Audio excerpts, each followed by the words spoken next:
Yeah, so I think just touching upon the subject of checking in, you know, we like to check in not only mentally, personally with ourselves, but socially, however the world is doing. And in Britain, especially, there's been a lot of developments politically and socially over the last week or so, with Rishi Sunak doing his cabinet reshuffle. And Aniruddh, take us through some of the updates that have come politically. Ooh, well, the past few weeks have been pretty tumultuous in British politics. It's been what many have seen, or many have described as desperation from the Conservative Party.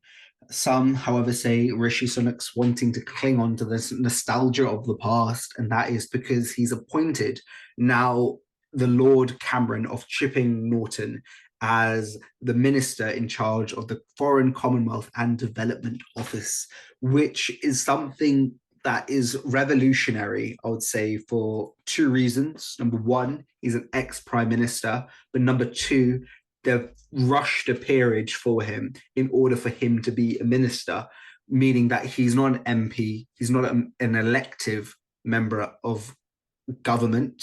Rather, he is someone who's been given the title of Lord by, well, I assume requested by Rishi Sunak, and will now sit in the unelected upper chamber of the British political system. And that's controversial because, number one, he's not elected. I mean, he's still accountable to many members in the Commons through committees and will be accountable to all 785, I believe, members of the House of Lords, or 784 now because it excludes him. Um, but it's the first time we've had a Lord as in charge of the FCO, Foreign Commonwealth Office, or Foreign Commonwealth and Development Office, however you want to call it, since 1982, when Lord Carrington was in charge during the Falklands War. And it's also the first time that we've had an ex Prime Minister come back from his premiership or her premiership since Sir Alec Douglas Home in the 19 early 70s, I believe, when he became a minister for health, I believe. Mm. And so, yeah, what do you think, Dylan, on the matter as a politics student? Do you think it was a good move? Do you think it was a tactical move? Do you think it was a smart move, basically? I think there had to be a move to be made in the sense of we'll get onto her, but big boss Suella Braverman was causing a bit of havoc, let's call it. So I think a move had to be made, and the line in which was being introduced of the Conservative Party that Suella Braverman and to an extent Rishi Sunak were towing was a very far right line. And I think what Rishi Sunak wants to do is pull the party slightly more into the center. Not to say that David Cameron is the most centrist conservative we've ever seen, but I think it was a move to pull to weaken the far right angle of the party by one, kicking Suella out and not even giving her another position within the government, but just kicking her out of the government completely. And two, um, to bring David Cameron in.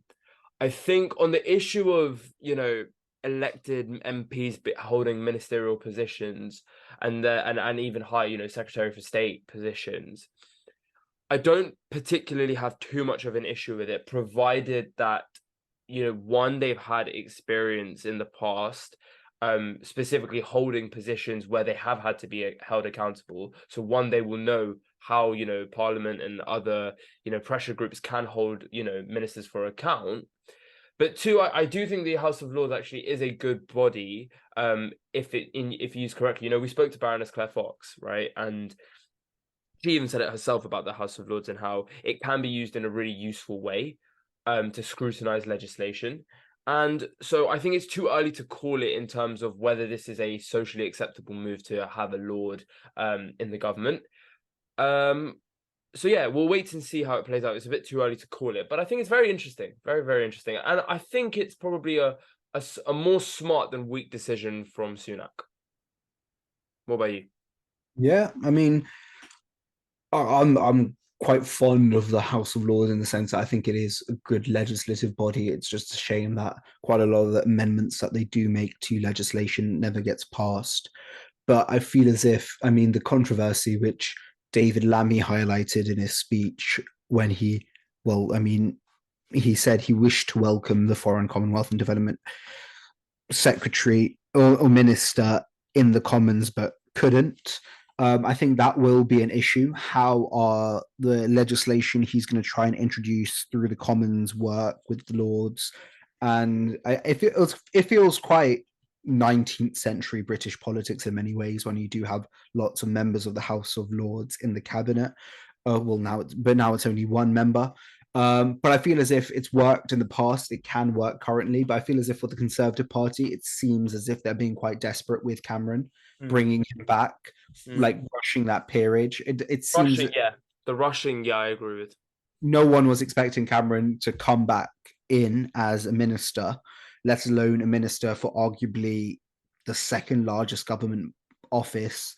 And I mean, it's just incredible that he has come back, but it feels as if, yeah, the Conservative Party, I mean, they've done this now for the past few years. They've lost their feet in the direction in which they're moving, and this seems as a desperate pull to bring Cameron back and try and relive the nostalgia that people think about 10 years ago. Even though the political situation may be better or maybe worse than 10 years ago, people often look at the past in a much fonder way. And I feel as if Cameron is that in a way, that person that people can look to and realize and relive the good memories that they may have shared 10 years ago. It's funny we say that, even though Cameron probably enforced the biggest period of austerity we've ever seen within the British government. Austerity is basically when the government will cut back on spending, in its simplest form. And I think it's more interesting to look at actually globally how respected David Cameron still is on the international level, and whether he is still respected. Which begs the question, why was it specifically the foreign secretary's role that Cameron was given? What prompted Sunak? So I'd be very interested actually to see how the international world sort of reacts to David Cameron becoming foreign secretary. So I guess, like, building on sort of the way that the Conservative Party have sort of lost their feet, and building towards the next general election, which hopefully Aniruddh and myself will be able to vote in. That seems quite exciting, doesn't it? Yeah, it's very exciting to exercise the right I have as a citizen. I mean, they haven't said when it's going to be, but I mean, the Conservatives will probably call it, I think, in late October, early November next year. Um, I was thinking earlier. I was thinking probably late June, early July. no, I don't think it'll be that early. I was thinking October, November. Fine. Win them as much time as possible. True, But true, true. I feel as if the right to vote is something that everyone looks, well, not necessarily looks forward to, but knows about. They'll get that right once they turn 18. And I think it's an important right that every citizen has, as we do live in a democracy. And it feels as if that it should, I mean, well, you try to act in the interest of most when you do vote, and in the interest of yourself. And yeah, it's something that I look forward to exercising in the near future. How about yourself, Dylan? Are you I'm really, excited? I'm really excited. I'm really, really excited to be able to vote. I think most importantly is because, like, now I'm starting to actually get educated on these issues, not only on a political level but just on a social level. You start learning about them, and you come at these now from a very mature angle. I think it's really interesting to now. I actually, no matter how little or how large it might be, I have a little bit of influence, or like a little bit of, I can put my stamp on what I want to happen within the country. And although, first past the post in the system that we use to elect our prime minister, and then, whoever makes their government in the Majesty's name, whatever that may be, I just think that the ability to actually engage with the country's decisions and have a small part to play in it is something that everyone should value, and everyone should really enjoy looking towards. So I'd say, yeah, I'm looking forward to it. And just, to elucidate on that point of the general election, what is your, let's not call it prediction because it's still like a good time to go, but what do you see happening in the future on its current trajectory with the Conservative Party, the general election, Labour Party as well? You know, we saw the votes within Parliament on a multitude of issues regarding the Labour Party, and also some of Keir Starmer's top team resigning over other issues, as well as the Liberal Democrats and the SNP. There's a lot of parties who are going through not turmoil, but a little bit of disruption, let's call it. So, what's your view on the general election with regards to the parties? Um, I feel as if the Labour is pretty much. I feel as if Labour's going to win quite comfortably. Um, I think the Conservatives, as we mentioned before, have lost their footing. They've lost their direction, and I feel as if Labour are not only capitalising on that. Keir Starmer is he he's managed to lead what many would consider a somewhat broken party since Jeremy Corbyn left into a new direction. And so I do feel as if Keir Starmer and his Labour cabinet, shadow cabinet, and his Labour MPs are in a quite confident position to win the next general election comfortably.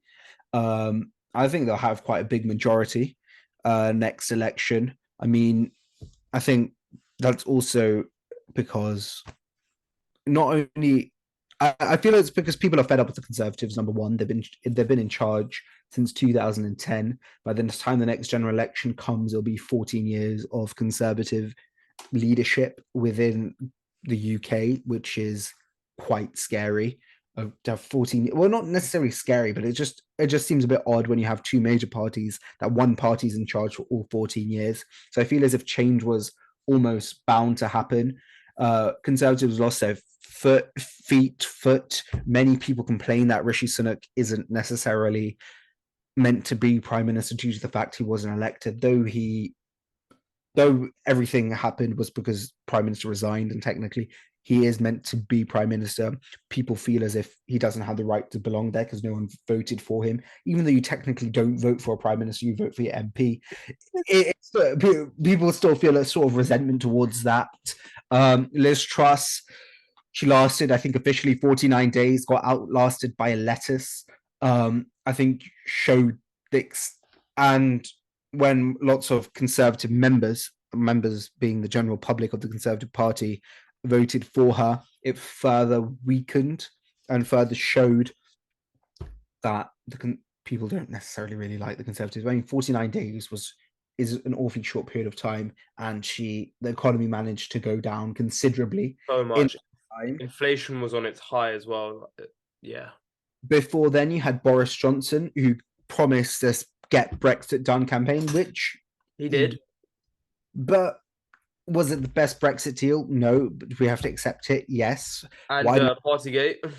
yeah, why do we have to accept it though? Because I mean, the whole Brexit campaign was just fed through lies, but that's a different issue. Uh, Partygate as well was damning, quite frankly, throughout the lockdown, where thousands of people's lives were lost. You had Conservative MPs, civil servants, all enjoy their life within 10 Downing Street, pretending it's an office gathering, or however they phrased it, when in actual fact they were drinking booze and having the time of their life while It's people died. pathetic. It's pathetic. You had Matt Hancock's affair as well. Yeah, yeah. I mean, the government, the whole concern, and then David Cameron in 2016 calling for the election as well, in many The people's eyes. referendum. The referendum. The referendum, sorry, in many people's eyes is seen as, quite frankly, the fall of the Conservative Party, because it's divided a country that was 48-52 in the end, which is a very small Which, percentage. yeah, And so, I mean, that's also why Cameron's thing is controversial. But I mean, I wouldn't blame Cameron wholeheartedly for the referendum. I feel as if Labour were extremely poor then. I feel as if Jeremy Corbyn's campaign was awful in terms of supporting Remain. But I mean, Cameron ultimately had the decision because he was being pushed by his own party to have this referendum.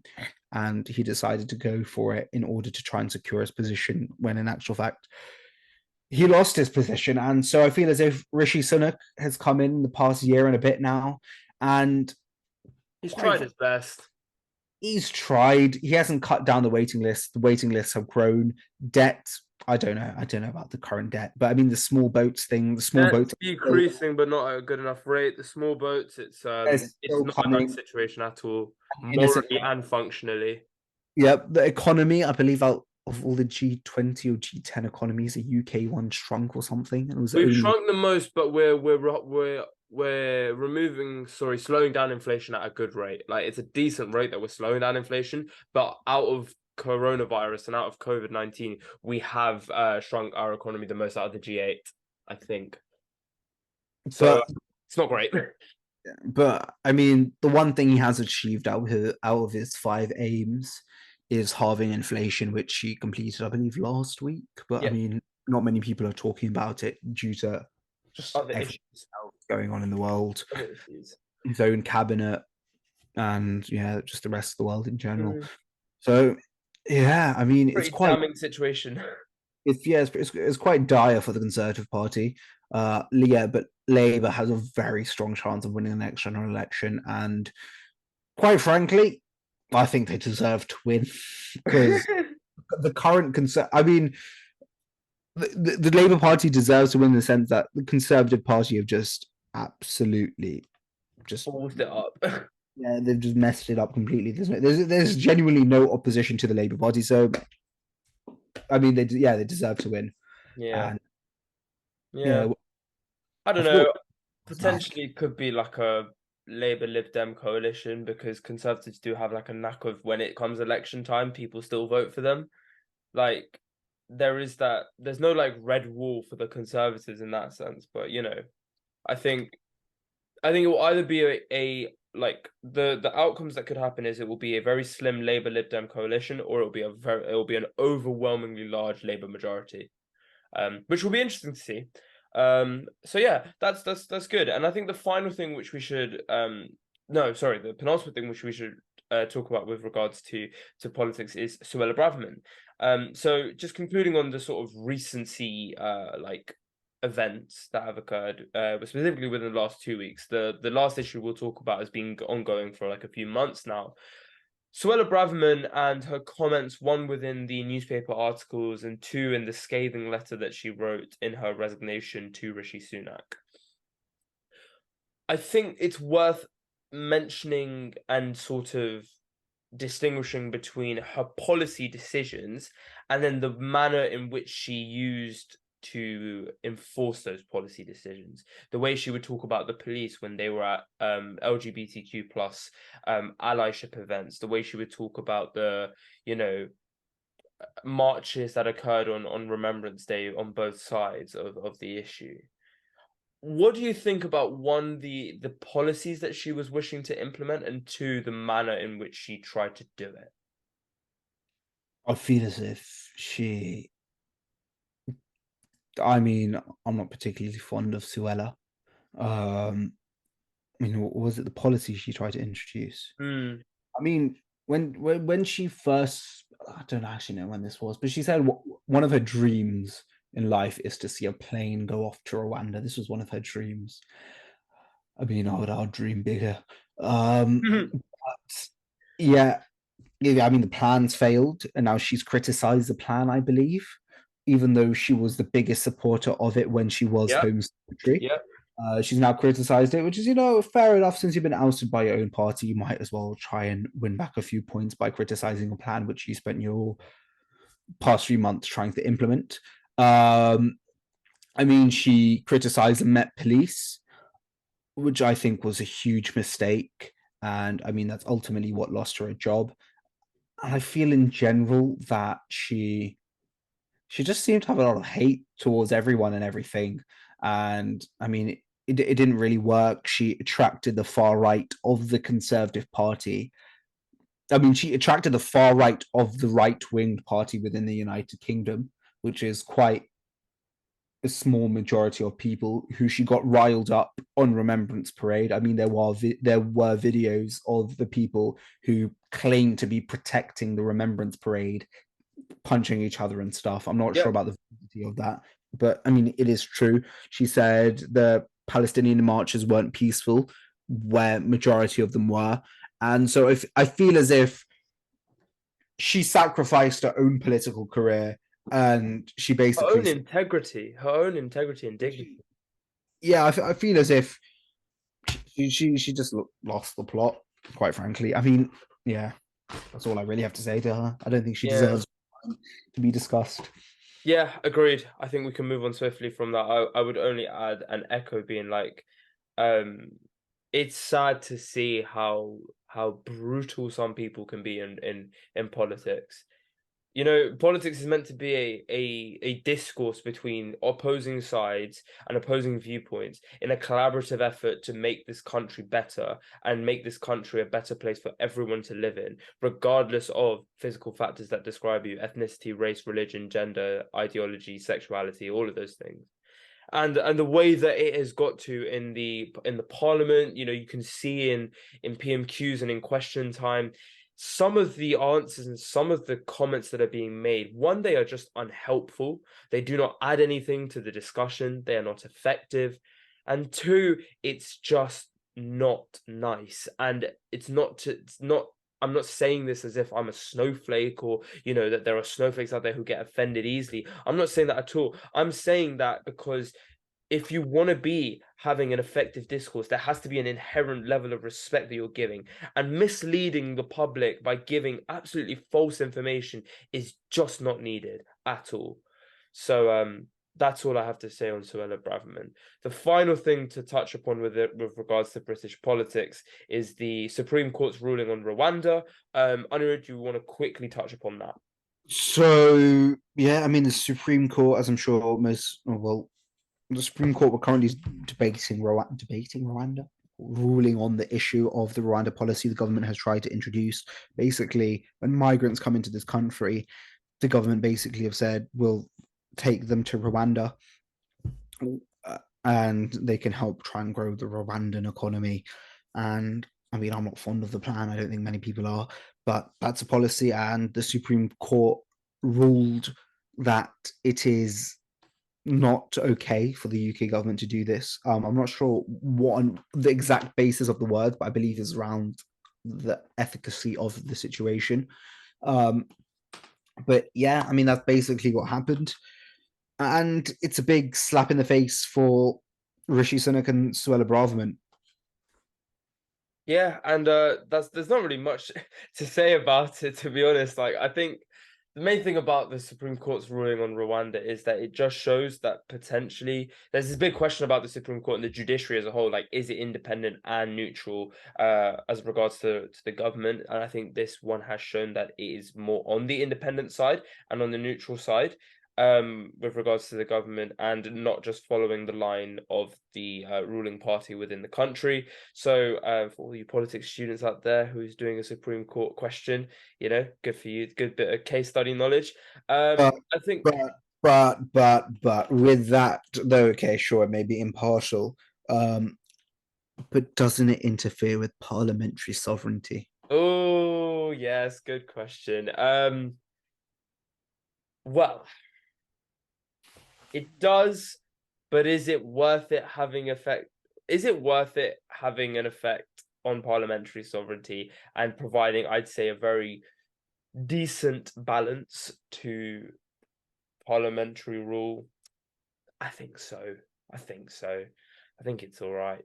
Um, Maybe that's my own personal moral bias coming in, but honestly, I think most of us would be in agreement that the idea to send migrants to Rwanda is frankly just not a nice one.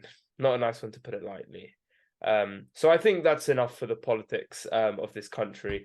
We've talked about it enough. Well, And I just have one final question. One yeah, final question. one final question. Okay, so this question I've nicked from The Rest is Politics, which is a fantastic podcast I would recommend you all to listen to between Alistair Campbell and Rory Stewart. Rory However, Stewart, what a man. Can we just appreciate him? Like, he's so I mean, intellectually gifted. they're both incredible orators and both incredibly smart. And one of the questions that was asked by someone, like someone who messaged in or whatever, was do you think politicians in the United Kingdom should be paid more money? I Now, this saw this. I uh, this saw this. this question, just to give you a bit of before anyone starts oohing and ahhing, Rory Stewart answered this question. stating a fact first that when he was in charge of the Foreign Commonwealth and Development Office, he was given a budget of £13 billion. That is 9 zeros at the end of the number. The Prime Minister is the Chancellor of the Exchequer is in charge of hundreds of billions of pounds, yet they seem to only earn over £100,000, which is a substantial amount of money. But would you think that someone dealing with hundreds of billions of pounds, Money we can't even comprehend in our minds. money that's genuinely uncomprehendable, do you think that like I don't know what the Chancellor of the Exchequer salary is, but I'm going to estimate like about £140,000 or so. Would you say that is a sufficient amount of money? No. And do you think we should therefore I think pay we should up politicians? it. Yeah, we should up it, but not Okay. to the extent that we get, absolute just, mongrels running the country like we have right now. Not to express any political views, but I think it's more the case of we want the best people for the job striving for it. And I don't mean it in a technocratic way. I just mean it in the sense of we want to attract the most able talent who genuinely have a desire. And look, for a lot of people, money is a part of that, and that's no issue to have money of a part of it. It should always be that your actual desire, motivations, and passions are at the forefront. But money's obviously going to be a driving factor. And maybe if we have the money as a driving factor, then more people with the passion will come in. We don't know. So potentially, yeah, I think we maybe should up the salary, because if we've got all of that money to spend anyway, 13 billion, taking 100 grand off it and then maybe upping it to flipping, like 175 grand for the Chancellor of the Exchequer, for example, doesn't really make that much of a difference to how much they're going to be, allocating to the country anyway. I don't know. I really don't. I don't think so. Okay. Well, I think that question and answer concludes today's segment of the politics of the past few weeks. I mean, there's obviously a lot of stuff we haven't talked about internationally and even nationally.